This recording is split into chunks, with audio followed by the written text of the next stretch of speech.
Salve, salve, acupunturistas! Sejam todos muito bem-vindos ao nosso programa Café com Acupuntura, de volta discutindo casos clínicos, né? Passamos aí 6 dias fazendo o esquenta para o Laboratório de Inteligência Emocional, que começou. O Laboratório de Inteligência Emocional já aconteceu a primeira aula e o replay ficou liberado. Se você ainda não assistiu a primeira aula do Laboratório de Inteligência Emocional, recomendo que você assista. Ela foi ontem à noite e nós teremos a nossa próxima aula amanhã às 8 horas da noite do Laboratório de Inteligência Emocional. Então recomendo que vocês assistam, reassistam quantas vezes for necessário para que todo esse conhecimento seja sedimentado e nós possamos então entrar na nossa segunda aula falando sobre as dores emocionais de uma maneira muito mais intensa. Sejam todos muito bem-vindos, é uma satisfação ter vocês aqui conosco. Hoje vamos falar sobre um caso clínico interessante de hiperatividade em criança. Então é bem interessante. Fixando aqui para nós começarmos. Em definitivo, maravilha. Quem aí assistiu a primeira aula do Laboratório de Inteligência Emocional, me dê um feedback aí. Quem não assistiu, assista, porque elas vão sair do ar, tá? E nós teremos então nossa próxima aula na quarta-feira, amanhã às 8 horas da noite. Show? Deixa eu puxar aqui para nós começarmos. Sejam todos muito bem-vindos. Aqui. Nosso caso clínico hoje, tá? É de uma criança, então, com quadro de queixa principal, né? De hiperatividade, uma criança hiperativa. Ela foi adotada com 8 meses de idade, é ansiosa, inquieta, come sem parar, não gosta de ser contrariada, tem picos de raiva, dorme de fralda, com troca 2 vezes à noite, anda na ponta dos pés, sem foco, às vezes fica constipada, transpira muito à noite, não gosta de dividir as coisas e o que sabe é que a mãe biológica era viciada, né, drogada. Então olha só que interessante. Quais pontos vocês acham importante nesse caso clínico? Quais são os pontos importantes que você acha nesse caso clínico? Para quem assistiu ontem a aula do Laboratório de Inteligência Emocional, já vai conseguir trazer algumas questões bem importantes aqui, né? Uma criança com hiperatividade. Qual que é o padrão de desequilíbrio energético dentro da fisiologia energética? Excesso de energia. Excesso de energia. Show? Já vamos começar a esmiuçar esse caso clínico aqui para ficar mais fácil, tá? Hiperatividade, excesso de energia. Aí é uma criança que foi adotada. A mãe, né, envolvidas com drogas, foi adotada com 8 meses de idade e é ansiosa. Então, nós já podemos perceber que essa criança pode carregar cicatrizes emocionais. Cicatrizes emocionais, desde o período que estava no ventre da mãe dela. Né? Será que essa mãe não usou drogas no período gestacional? Será que não teve muitas alterações emocionais ou se ficou em abstinência durante o período gestacional? Isso não trouxe algumas inseguranças, algumas ansiedades para a mãe? Tá? E aqui eu não estou nem entrando no mérito de qual droga é, porque a gente poderia fazer essa análise de cada químico, né? De cada químico das drogas. Então, é uma criança adotada, a mãe envolvidas com drogadições, então essa carga genética, né, acaba interferindo na vida dessa criança. E ela é ansiosa, inquieta. Olha o excesso de energia yang da hiperatividade. Ansiosa, inquieta, come sem parar. Por que ela come sem parar? Porque tem um excesso de energia yang, então o fogo gera terra. Então pela ansiedade ela come sem parar. Não gosta de ser contrariada. Não gosta de ser contrariada. Por quê? Por que ela não gosta de ser contrariada? Às vezes é um mecanismo de luta e fuga. É a proteção dela. É a proteção dela. Tá? Tem picos de raiva. Por que às vezes tem picos de raiva? Porque é um mecanismo de proteção dela.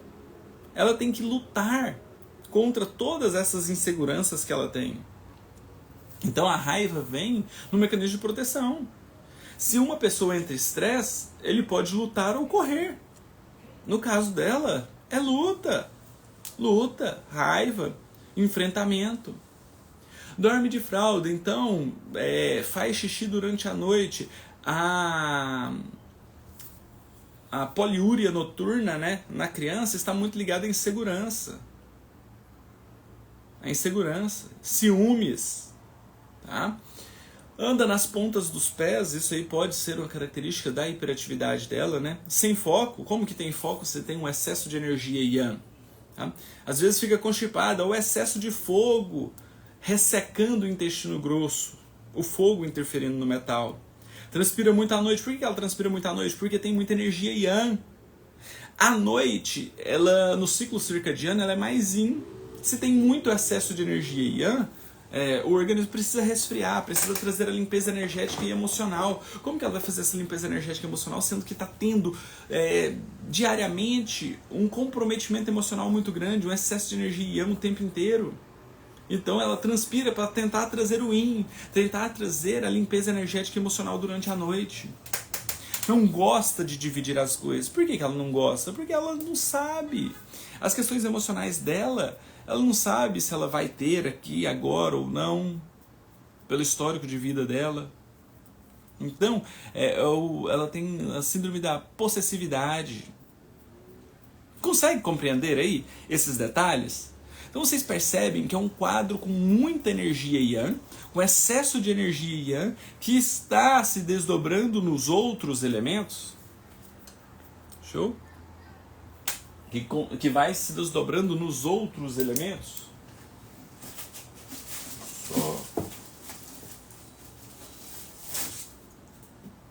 Que vai se desdobrando nos outros elementos. Tá fazendo sentido isso aí para vocês, pessoal? Estão conseguindo acompanhar?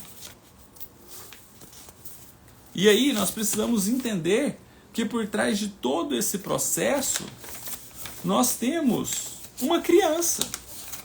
Uma criança com seus medos, com as suas inseguranças, com todo o aparato da vida dela. Tá? Então, hiperatividade, um excesso da energia yang, tá? Ansiosa, inquieta, come sem parar. Olha a terra já se desdobrando, né? Picos de raiva, olha o excesso da energia yang consumindo a madeira, tá?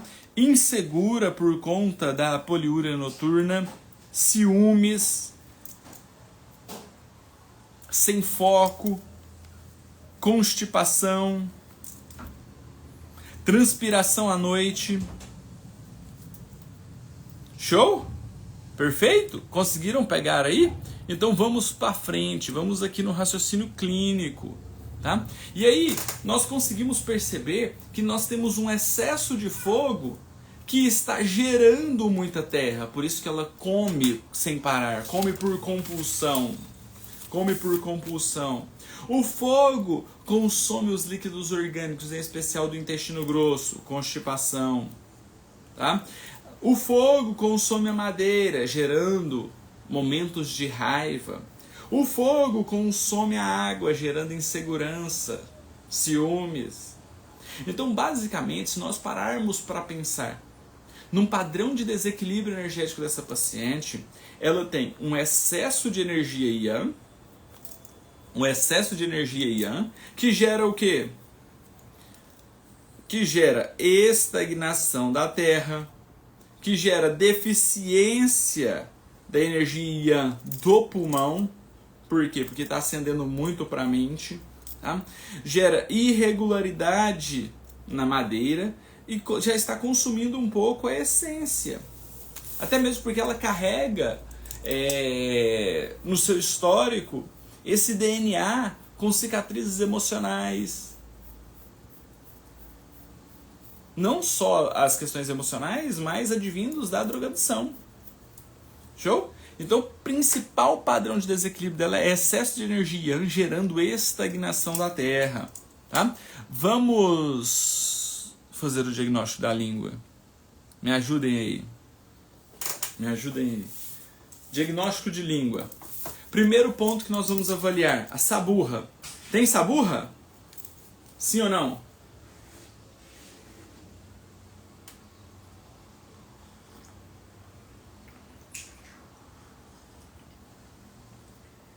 Tem saburra?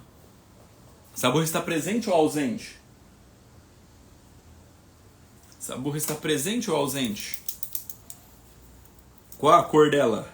Se estiver presente. Saburra presente, de característica esbranquiçada. Perfeito. Segundo fator que nós vamos avaliar nessa língua, a coloração. É uma língua mais pálida ou mais arroxeada ou mais vermelha? Vermelha, pálida ou arroxeada? Como vocês avaliam a cor da língua dessa paciente?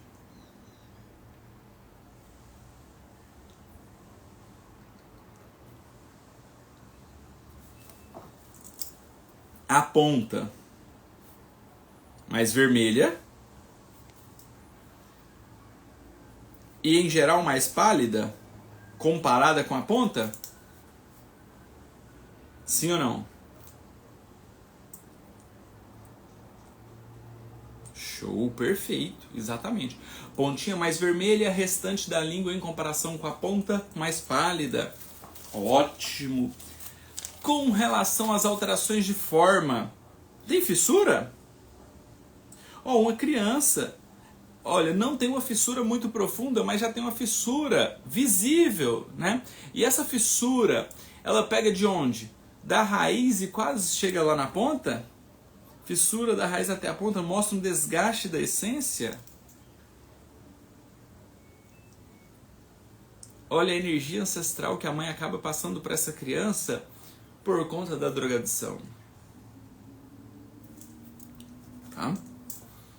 E por edemaciada, volumosa, não tem uma estagnação tão importante, né? Mas o que nos mostra com relação a esse processo maior é a fissura, né?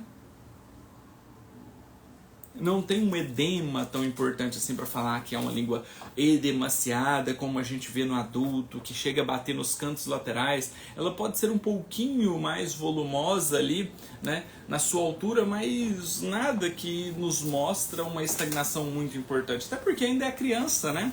Essa estagnação ainda não se instalou de maneira definitiva na língua. Definitiva não, né? De maneira mais específica na língua, né? E o último fator que nós vamos avaliar é com relação à umidade.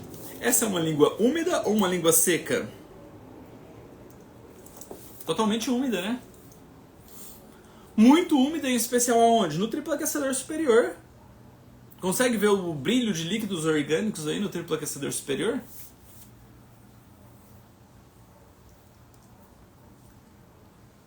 Show? Maravilha. Então vamos traduzir isso. Tá? Se nós temos uma saburra branca, nós temos um frio interno. Um frio interno. Esse frio interno justifica a insegurança, o ciúme, a poliúria noturna? Sim. Ponta vermelha, ascensão da energia Yang. Ascensão da energia Yang. Calor no coração, justifica a ansiedade, a inquietude, a hiperatividade, a transpiração noturna. Certo? Pálida. Pálida nos mostra uma deficiência de sangue. Por conta de quê? Por conta de uma irregularidade do livre fluxo de Qi de sangue. E esse livre fluxo de Qi de sangue não deixa ter, né, uma coerência, e isso acaba gerando o quê? Momentos de raiva. Momentos de raiva. Por isso que às vezes ela tem um ataque de raiva. Show?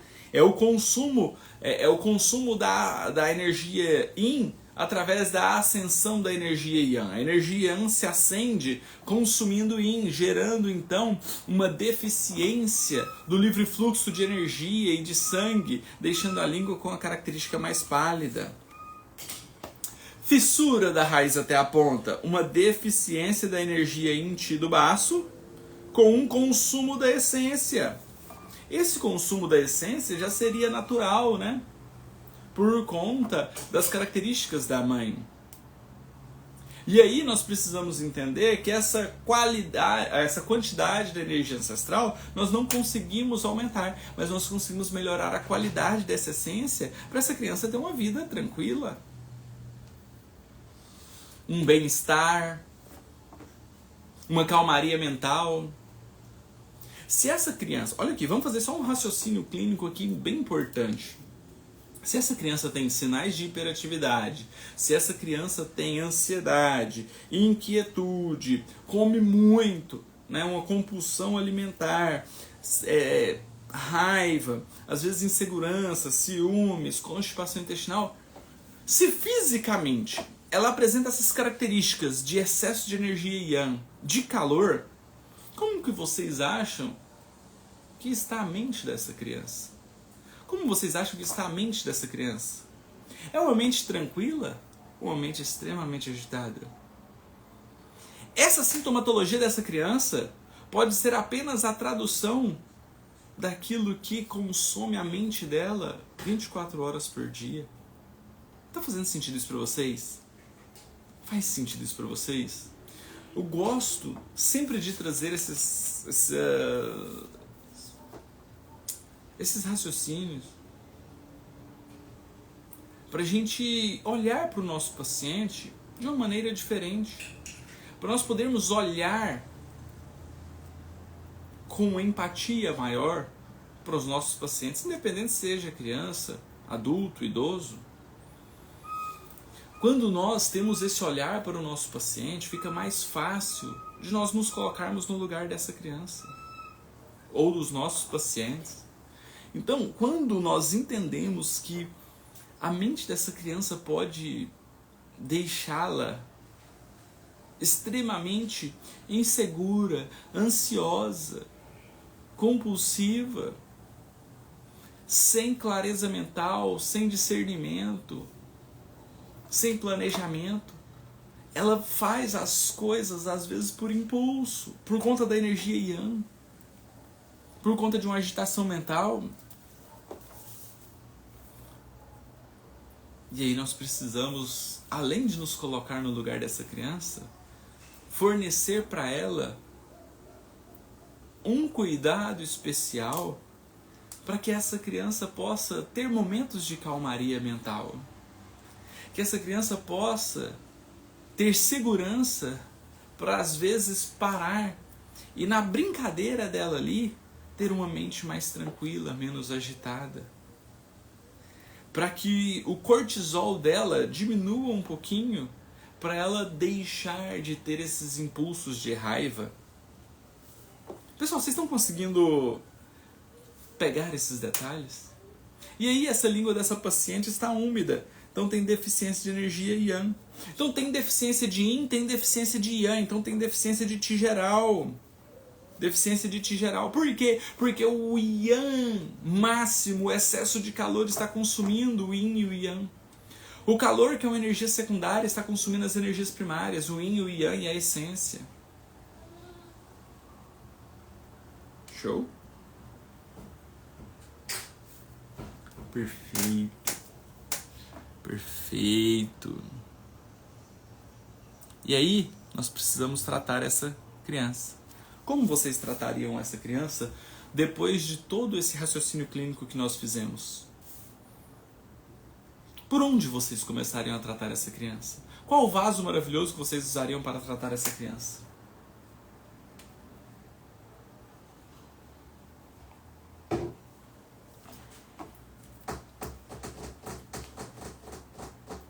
Como gerar uma linha terapêutica de forma efetiva para essa criança?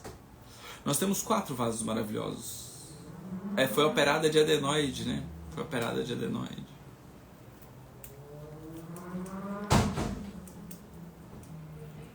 E aí?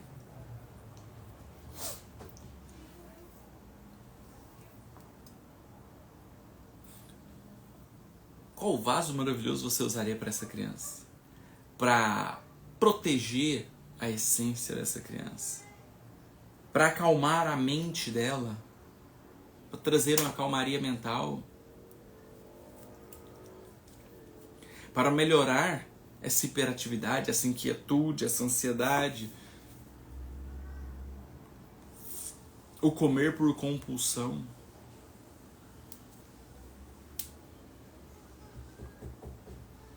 Show, olha a Karen. Karen, eu começaria por P7R6.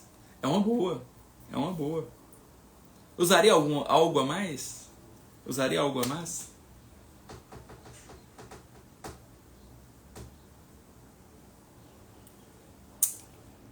Qual que é a queixa principal dessa criança?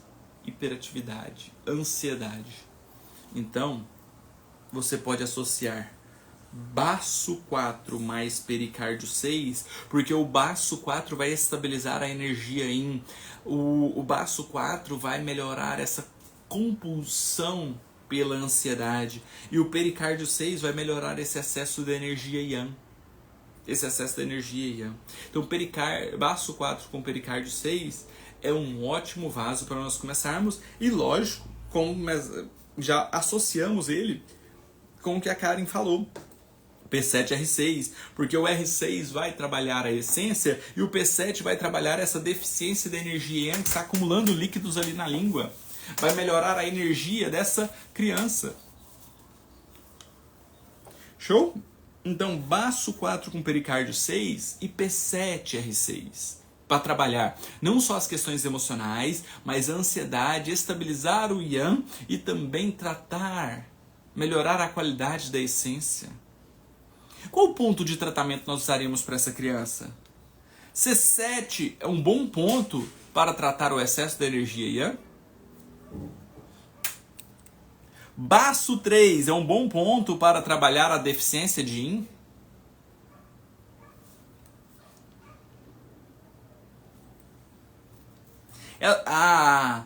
O excesso de calor não está consumindo o yin e o yang?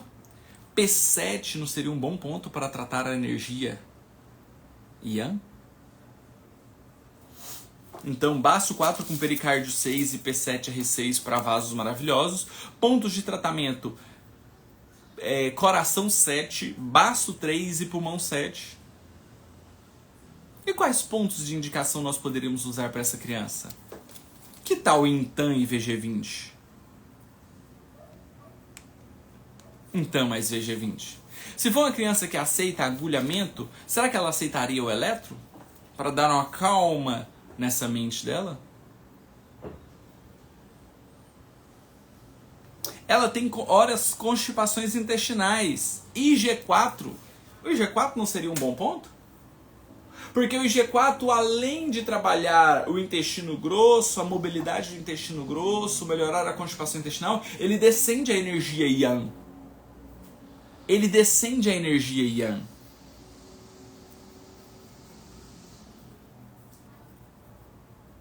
Show? Então, no primeiro momento, nós poderíamos tratar dessa forma. Lógico que, com o passar do tempo, do tratamento, nós podemos começar a intensificar isso aqui, trazendo também como ponto de tratamento o R7 para melhorar a qualidade da essência. Podemos também pegar ponto F8 para melhora dos episódios de raiva. Clareza mental, VB14, pontos do discernimento para trazer mais clareza mental. Ponto R10 para melhora da insegurança que essa paciente tem. Perfeito? Conseguem entender o caminho que nós podemos seguir para dar um melhor resultado para os nossos pacientes?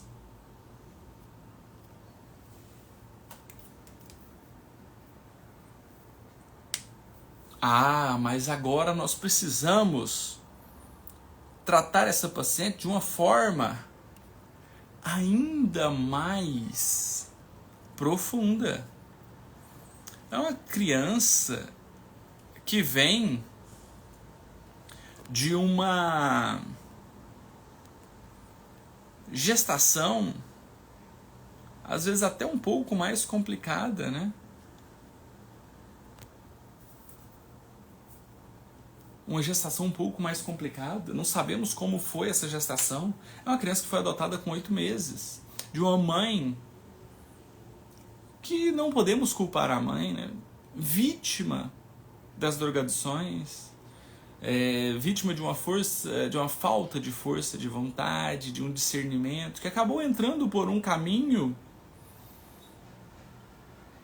difícil, complicado, que às vezes não consegue sair sozinho, que a mãe também precisaria de ajuda.